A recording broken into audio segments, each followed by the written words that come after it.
Bonjour à tous, j'espère que vous allez bien. Je vous remercie de me rejoindre dans une nouvelle vidéo qui devrait être assez cosy puisque je dois vous avouer que ces derniers temps, je me suis tellement concentrée sur la thématique des calendriers de l'Avent. Je vous ai proposé tellement d'unboxing et de vidéos dédiées à ce sujet que j'ai l'impression de ne pas m'être posée pour tester des nouveautés avec vous depuis une éternité. Donc c'est exactement ce que je vais faire. Aujourd'hui, je tiens juste ici un petit colis qui contient des nouveautés que j'ai sélectionnées sur les shops de Look Fantastic. Il m'attend déjà depuis quelques jours, il me faisait de l'œil, du coup ce matin je me suis dit c'est bon ça suffit, je vais me poser pour tester tout ça avec vous. Je remercie l'équipe de Look Fantastic de collaborer avec moi tout au long de l'année également sur cette vidéo, puisque c'est en grande partie grâce à eux que je peux dénicher des pépites sur le site, que je peux également tester des produits pour vous proposer mes retours. Et l'avantage d'être partenaire de Look Fantastic, c'est que j'ai un code promo exclusif pour vous qui est valable tout au long de l'année, qui est LFLODOZ. Je vous laisserai également en barre d'infos, puisque si vous copiez-collez ce code et que vous l'appliquez dans votre panier, il vous permet de bénéficier de la meilleure réduction possible sur des centaines, j'ai même envie de dire des milliers de références sur le site, et c'est un code qui fonctionne même sur les toutes dernières nouveautés qui viennent d'arriver. Du coup, avant de plonger dans le vif du sujet, je vais vous proposer un petit aperçu de ce que j'ai sélectionné. Sachez que toutes les références qu'on va tester ensemble aujourd'hui seront bien évidemment listées en barre d'infos, et je vous indiquerai si le code LFLODOZ fonctionne dessus. Alors ça, j'imagine que vous en doutez, mais j'avais bien évidemment envie de tester avec vous la nouvelle palette I Need a Nude de Natasha Denona. J'adore déjà les rouges à lèvres dans cette gamme et cette palette promet, l'harmonie a l'air parfaite pour le quotidien, donc je vais vous montrer tout ça aujourd'hui. J'ai également opté pour des petites nouveautés, notamment chez NARS, qui permettent de réveiller le regard, et j'ai voulu me pencher sur le cas d'une nouvelle marque qui est apparue sur Look Fantastic, qui s'appelle Glow Hub, et qui propose des produits à des tarifs qui sont hyper intéressants. Puisque la boutique de Noël, on va dire, a ouvert sur le site, j'ai fait un petit tour dans la sélection et j'ai déniché cette nouveauté chez La Neige. Et enfin, je vais vous proposer une petite parenthèse parfumée avec des nouveautés chez Sol de Janeiro. Donc eh bien écoutez, si ça vous intéresse de savoir comment j'ai réalisé ce maquillage et d'en savoir plus sur les produits que je viens de citer, il ne me reste plus qu'à vous souhaiter un excellent visionnage. Est-ce qu'on peut voir que je suis un petit peu fatiguée? J'imagine que ça peut se constater vu mon contour des yeux. Alors c'est en partie lié à la fatigue, mais c'est aussi qu'en ce moment je me tape plein d'allergies, c'est extrêmement désagréable, j'ai les yeux qui me grattent, etc. Donc on va commencer par travailler cette zone là. La marque NARS a lancé un nouveau Eye Brightener et je dois vous avouer qu'il m'intriguait vraiment beaucoup. Donc je l'ai juste ici dans la teinte Night Swan. En matière de packaging, c'est assez similaire à la gamme des Soft Matte Complete Concealers. Il y a juste ce bouchon qui change en fait, qui est blanc au lieu d'être noir. D'ailleurs cet anti-cerne, je m'en suis servi pendant un long moment, ça remonte à il y a 2-3 ans je crois.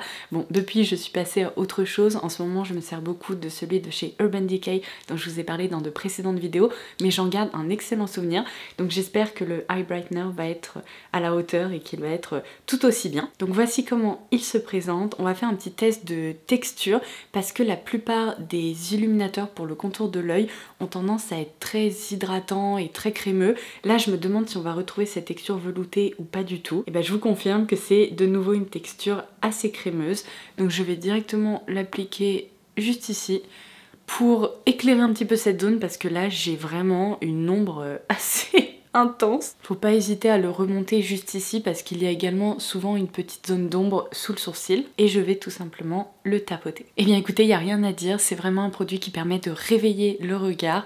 Je ne pense pas qu'il pourrait remplacer un anti-cerne à proprement parler parce que la texture est plus fine, elle joue sur la transparence, mais par contre ça apporte beaucoup d'éclat. Donc combiné avec un anti-cerne, je pense que le rendu pourrait être très très joli. Et alors on est d'accord, il existe des alternatives à moindre coût dans cette catégorie, comme par exemple la version de chez Catrice dont je vous ai parlé, mais si vous avez du mal avec les textures qui sont très hydratantes et très très crémeuses, peut-être que vous préféreriez opter pour une version, vous voyez, qui se tient un tout petit peu plus comme celle-ci. En tout cas, la teinte la plus claire est absolument parfaite pour ma carnation, pour vous donner un petit point de référence, mais franchement, j'ai déjà l'air bien plus réveillée que tout à l'heure. Alors je viens de vous parler de mon anti-cerne du moment qui est le Quickie de Urban Decay, mais aujourd'hui j'ai une autre référence que j'ai envie de tester avec vous. C'est une marque que je ne connais absolument pas, que j'ai justement découvert en baladant sur Look Fantastic, qui propose des produits à des tarifs qui sont très très intéressants. C'est vraiment une marque que je pourrais presque placer dans la catégorie drugstore. Donc apparemment c'est Glow Hub qui propose le Zit Zap Concealer qui se présente comme ceci. Alors moi j'ai opté pour la teinte Jamie qui est la 01C, j'espère que ça va aller parce que ça me semble un petit peu rose, mais à la limite ça permettra aussi d'éclairer de nouveau le contour des yeux, donc ça devrait fonctionner. Le seul truc, c'est que c'est apparemment un anti-cerne qui possède une haute couvrance et qui est infusé en... Ah, alors, j'avais pas considéré ça. En lisant le packaging, je me dis, est-ce que c'est vraiment adapté au contour des yeux? Parce qu'on retrouve à l'intérieur du tea tree ainsi que de l'acide salicylique. Alors du coup, est-ce que ça serait pas plutôt un correcteur qui s'utilise sur le visage plutôt que sur le contour des yeux? Je pense, parce que là, si je mets de l'acide salicylique au niveau de mon contour des yeux, ça risque de très très mal se passer. Donc, ouais, vraiment, c'est indiqué juste ici. Alors c'est très mal traduit, mais je pense que c'est plutôt pour couvrir les rougeurs, les boutons, etc. Donc ça, je vais plutôt m'en servir sur le visage. On va pas risquer une réaction allergique au niveau de mon contour des yeux, et du coup, je vais opter pour mon anti-cerne habituel. Comme quoi, lire les packaging, ça a toujours quand même son utilité. Je vais commencer par apporter un petit peu d'éclat à mon teint. Comme vous pouvez le voir, j'aime tellement ce produit et j'arrive à la fin. Il s'agit du Perfector 4-in-1 Glow de Maybelline. En plus, j'adore sa texture qui est hyper fine, regardez, qui s'applique en quelques secondes et qui ne se sent pas du tout. C'est très soyeux. Normalement, là, j'aurais plutôt tendance à passer à l'étape du fond de teint ou du sérum teinté. Je vous recommande toujours celui-ci. Il s'agit de l'Accord Parfait Nude de chez L'Oréal Paris. Seulement, puisque j'ai vraiment envie de voir le rendu de ce produit, eh bien, on va l'appliquer en tout premier sur le visage pour pouvoir constater sa couvrance et sa texture. Donc ça tombe bien, juste ici, je n'ai pas un résidu de bouton, mais j'ai un moustique qui m'a piqué la semaine dernière, qui m'a laissé une sacrée trace. Donc je vais appliquer un petit peu de ce produit pour voir si ça réussirait à camoufler là cette trace hyper rouge. J'ai beau essayer d'appliquer par exemple mon soin anti-imperfection de chez CeraVe, eh bien j'ai beaucoup de mal à faire disparaître cette trace. J'imagine parce qu'il doit rester encore un petit peu de venin ou que sais-je. C'est très désagréable. Oh purée, alors la couvrance est hallucinante. Alors je vous confirme que c'est un petit peu rose, mais je pense que bien blendé, ça devrait fonctionner. À l'occasion, j'essaierai de recommander la teinte neutre en fait dans la gamme. Elle n'était malheureusement pas du tout dispo lorsque j'ai passé ma commande. Ça a absolument tout camouflé et la texture est plutôt agréable. C'est ni trop crémeux ni trop velouté, je trouve que ça s'étale très bien. Si vous avez des petites traces, des imperfections, des petites cicatrices, je pense que c'est le genre de produit qui pourrait vous plaire. Je sais plus combien il coûte, je vous laisserai à l'écran, mais de mémoire c'était autour de 13 € ou quelque chose comme ça. Et comme vous pouvez le voir, eh bien la couvrance est vraiment dingue. À voir comment il évolue en cours de journée, mais ma petite trace là de bouton de moustique a complètement disparu. C'est une vidéo qui commence très bien. J'aime beaucoup ce combo pour le contour des yeux. Ça a vraiment permis de réveiller le regard, d'unifier, et il n'y a pas d'effet de matière, c'est pas épais, etc. Donc c'est validé pour le moment. Et lui, vous venez de le voir en action, mais en plus ça me semble être un format très économique puisque j'en ai prélevé un tout petit peu et ça m'a permis de tout couvrir. Donc je vais finaliser mon teint et je reviens tout de suite pour les yeux. Eh bien écoutez, on est sur une journée joli teint, je suis absolument ravie du rendu. Donc on va maintenant pouvoir passer aux yeux, comme je vous le disais. Vous devez avoir une petite idée de ce que j'ai commandé. La nouvelle palette I Need a Nude de Natasha Denona. Ça, j'imagine que vous l'avez vu venir, puisque lorsque j'ai aperçu les visuels de cette palette, je me suis dit que ça pourrait potentiellement être ma palette préférée de tous les temps, puisque lorsque la Glam Palette était sortie, je vous avais expliqué qu'elle correspondait presque en tout point à ma palette parfaite, mais malheureusement il manquait quelques couleurs plus claires et plus lumineuses. En fait, quand on regarde bien dans cette palette, il y a pas mal de teintes foncées et certaines teintes qui se ressemblent un petit peu. Alors il y en a juste deux que j'ai échangées avec d'autres palettes pour justement essayer de la rendre un peu plus parfaite pour moi. Cette teinte là, c'est un fard lumineux qui était dans la Rétro Palette, il me semble, la grande, vous savez. C'est le fard le plus lumineux qui se trouvait justement dans cette palette là, donc je l'ai déplacé dans celle-ci parce que c'est un peu ma palette quotidienne, on va dire. Et il y en a un autre, je crois, la teinte de transition ou quelque chose comme ça, que j'ai changé puisque je préférais les sous-tons de ce fard là. Donc si elle a réussi à nous concocter une version quotidienne de cette Glam Palette, alors là je vais être la plus heureuse. Donc c'est parti, on va en quelque sorte la redécouvrir ensemble parce que depuis que je l'ai commandée, j'ai pas vu les visuels. Elle est super belle. C'est vrai que les packaging chez Natasha Denona, mais voilà qui est mieux, sont toujours très réussis. Oh my god. Elle est magnifique. Au premier abord, j'ai envie de vous dire qu'elle est plus rose et un peu plus saumonée que ce que j'attendais, notamment avec ces fards-là. Vous voyez, je m'étais pas préparée à les retrouver dedans. Et celui-ci est particulièrement rose, on peut le voir, il y a des reflets un peu pastel comme ça. Mais si on fait abstraction de ces trois fards-là, tous les autres me plaisent énormément. Non pas qu'ils me plaisent pas, mais pour le quotidien, je sais que je me tournerai moins vers eux. Mais là, je repère déjà au moins 5 fards qui sont sublimes. Tout cela, oh mon dieu, j'adore. J'ai l'impression qu'ils sont hyper lumineux. Donc je vais tout d'abord vous proposer des swatchs et on va plonger dans un petit maquillage quotidien qu'on va réaliser avec cette palette. Alors ça, ce sont les fards de la première ligne. Je les trouve franchement très jolis. Je suis agréablement surprise par celui-ci qui finalement n'est pas si saumonné que ça. Il a clairement des sous-tons plus chauds, mais ça va. J'aime beaucoup celui-ci. Je pense que sur toute la paupière, il sera très joli. Et le fard lumineux est très réussi également. Mais comme ça, j'ai l'impression qu'ils sont aussi un peu plus doux, peut-être un petit peu moins intenses en termes de pigmentation. Je m'apprête à mettre le doigt dans ce fard qui m'a l'air incroyable. Oh mon dieu, j'adore. C'est un peu un taupe gris anthracite avec plein de reflets argentés. Non mais celui-ci, l'intensité lumineuse, là on parle. Ça c'est ce que je recherche dans les palettes Natasha Denona. Bon, cette rangée est ma préférée, mais là on est vraiment sur une jolie harmonie pour créer des looks quotidiens, lumineux et peut-être un tout petit peu plus foncés grâce aux fards qui sont mat et qui sont plus intenses, mais j'adore. Et voici la dernière rangée. Je suis très agréablement surprise par le fard Mia, qui est certes un rose pastel, il n'y a rien à dire, mais il est tellement lumineux que le côté rose ressort assez peu.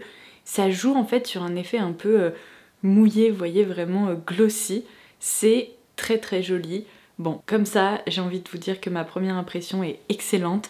C'est tout à fait le genre de palette que je recherche pour le quotidien, puisque ça va plus loin que juste retrouver des teintes neutres ou des fards mat. On retrouve plein de fards à effet qui sont, oh là là, trop jolis. Et c'est parti, je vais commencer par définir mon creux de paupière avec le fard mèche. Alors ça pour le coup c'est vraiment la couleur parfaite parce que c'est un beige un peu rehaussé si vous voulez, et donc sur les peaux claires ça permet juste d'apporter une petite ombre sans tomber dans un univers brun. Pour ma paupière mobile, j'hésite fortement, mais je dois dire que cette teinte-là me tente quand même beaucoup. Je pourrais la rehausser avec des fards plus lumineux, donc je vais partir sur celle-ci, c'est la Filigree. Et avec un pinceau assez dense comme ça se travaille très bien. Bon, c'est clairement un petit peu plus foncé que ce que je porte habituellement, mais c'est très joli. Donc maintenant on va essayer de rehausser tout ça avec des fards lumineux pour justement rendre ce make-up un petit peu plus quotidien. Évidemment je vais me tourner vers ce fard Muse. Je vais commencer par l'appliquer en coin interne. Oh là là, ça y est, c'est mon fard préféré de la palette. Ça crée un côté métallisé mais complètement fou. Vous voyez mon sourire? Oh là là, ces fards lumineux, vraiment, je pense qu'ils me donneront le sourire toute la vie. Quand je vous dis que c'est un de mes trucs préférés en matière de maquillage, vraiment, je ne m'en lasserai jamais. Par contre, même problème, je ne trouve aucun fard un peu blanc givré pour le coin interne. Je vais peut-être tenter avec le fard Mia, voir ce que ça donne. J'espère que ça va pas être trop rose. C'est un petit peu rose, mais ça passe, ça donne pas l'impression que j'ai une conjonctivite. Bon, bah c'est bien joli tout ça. Je vais appliquer de l'eyeliner, du mascara et je reviens tout de suite. Eh bien c'est assez rare de réussir à obtenir un effet aussi métallisé sur les yeux uniquement avec des fards à paupières poudre et non des crèmes. Et là je trouve ça hyper réussi, donc c'est validé de mon côté. Alors pour les lèvres on va pas s'embêter, je vais me tourner vers un Lip Sleeping Mask de la neige mais dans un nouveau parfum qui est proposé pour les fêtes de fin d'année.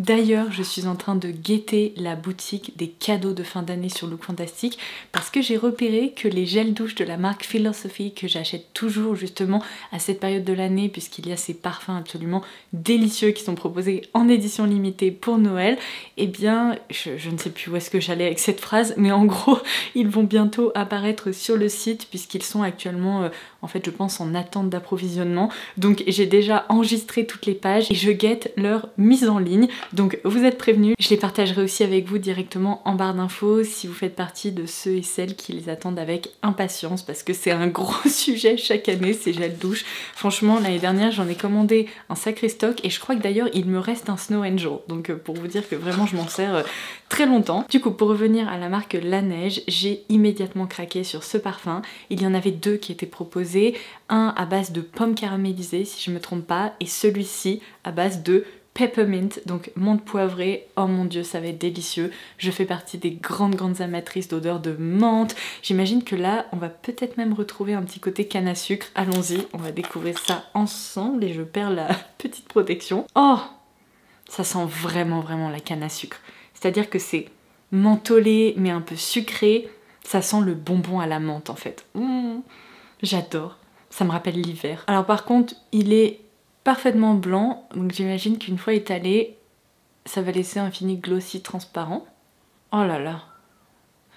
Alors clairement, si vous n'aimez pas la menthe, ça sera pas fait pour vous, mais sinon, oh c'est délicieux. Et bien écoutez, le rendu sur les lèvres est tout simplement glossy, c'est joli, c'est confortable. On retrouve bien évidemment la texture de ces baumes à lèvres qui sont riches mais qui sont confortables et enveloppants, qui ne collent pas.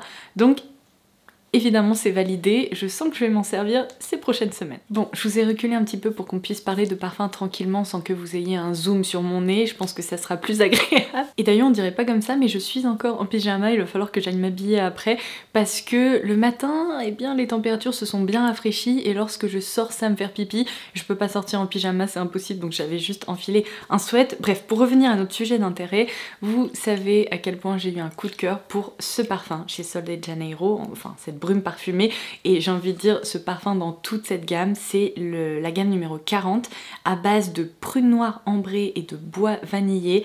Vraiment ce parfum est incroyable. J'ai le scrub, donc le gommage corporel dont je vous ai parlé, la crème corps, j'ai la brume corporelle et je m'en sers tout le temps. C'est incroyable ce parfum, c'est enveloppant, c'est gourmand, c'est très agréable et c'est mon parfum préféré chez Sol de Janeiro du coup.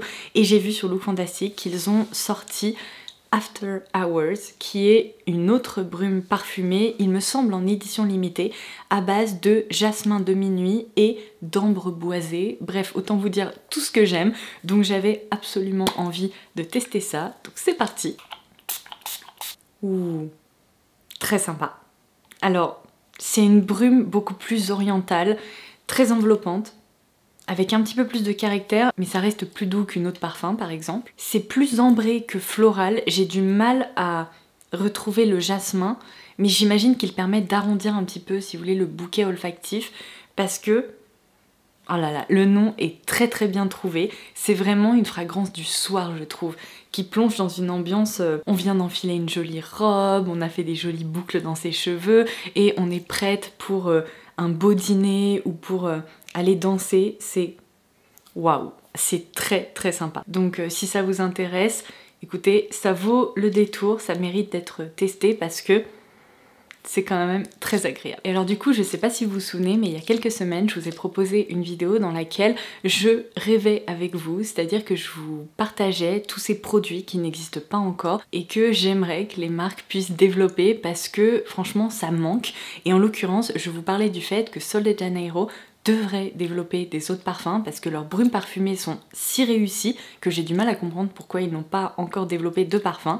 Et alors vous avez été plusieurs à me dire Laura, il y a un parfum Sol de Janeiro qui existe, seulement je n'arrivais pas à mettre la main dessus en France et ça y est, il est apparu sur Look Fantastic, donc je l'ai commandé. Alors ma seule déception, c'est qu'en fait ils ont opté pour la création d'une autre parfum autour du parfum Cheirosa 62, donc ce n'est malheureusement pas mon numéro 40 que j'aime tant, mais j'imagine que si ce parfum rencontre du succès, et bien peut-être qu'ils en développeront d'autres pour les autres gammes, et notamment celle-ci, s'il vous plaît, faites-le, parce que là vraiment je serai la première à aller l'acheter. Donc si je me trompe pas, cette nouveauté c'est tout simplement la version haut de parfum de leur gamme mythique, vous savez, à base de pistache, etc.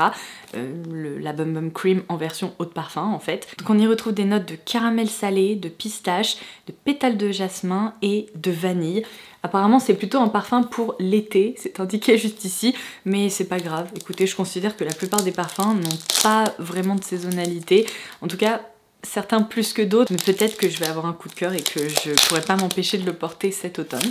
Je m'attendais pas à un flacon comme ça pour Sol de Janeiro. À vrai dire, je ne sais pas vraiment ce que j'attendais, mais je trouve qu'on a un petit peu de mal à repérer l'identité de la marque. Après, vous me direz peut-être qu'ils ont repris un peu le même concept. Je sais pas, c'est peut-être ce bouchon là, effet boule disco, qui me perturbe, mais bon, c'est un détail. Ah oui, bon bah, y a rien à dire, c'est exactement le parfum de la Bum Bum Cream, mais en version eau de parfum tout simplement. Il n'y a pas eu de changement, on retrouve ce côté enrobant, crémeux, ces notes de pistache qui ressortent, mais aussi ces notes de vanille. En fait, ça me rappelle un petit peu le parfum Ambre Vanillé de Laura Mercier, mais avec ces touches encore plus gourmandes et presque encore plus de desserts qui ont été incorporés. C'est très agréable, il n'y a rien à dire. Je pense que c'est aussi ce qui a permis à la marque Sol de Janeiro de rencontrer un succès fou, c'est que ce parfum est un peu addictif, mais personnellement c'est pas mon préféré au sein de la gamme, donc il ne me reste plus qu'à croiser les doigts pour qu'il nous développe d'autres autres parfums, s'il vous plaît, le numéro 40. Et alors juste avant de vous laisser pour vous proposer un point en fin de journée sur la tenue